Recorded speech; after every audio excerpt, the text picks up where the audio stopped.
kreipiuosi į Teisingumo ministrę ir norėčiau, kad pasakytų probacijos tarnybos vykstančios reformos esmę, nes kreipiasi Lietuvos teisėsaugos pareigūnai, susirūpinę peršama jų nuomonė probacijos tarnybos reforma, ją vadina skubota, netgi grėsme visuomeniai, nes jų nuomonė nebus sprendžiamos pagrindinės problemos, o tik bus sukurtos naujos. Na, ir jūsų ministerija yra kaltinama netgi tokiu noru ateities ministerijai, ateities vyriausybei perkelti problemų rinkinį, nes nespręs nei darbo krūvių problemų, nei besidubliuojančių funkcijų ir panašiai. Tai gerbiama ministrė, ar būtinai reikia visos probacijos tarnybos reformos visai Lietuvai, kur jau nusistovėjus tradicija ir veikia, ar nepakaktų išspręsti Vilniaus skyriaus problemą? Ten sudaryti sąlygas daugiau etatų, kad būtų paskirstyti krūvius. Laikas. O jūs Vilniaus tarsi problemą norit iškelti visai Lietuvai. Ar nėra taip? Ačiū.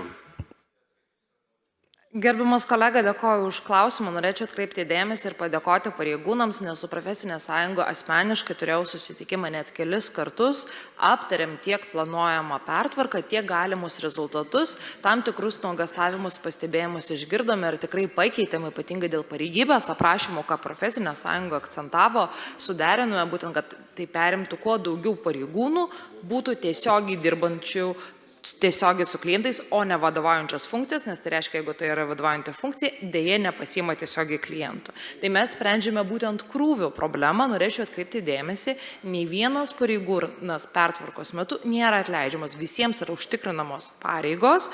Pagrindinis skirtumas tai yra kaip tik problemos sprendimas, o ne palikimas kitai kadencijai.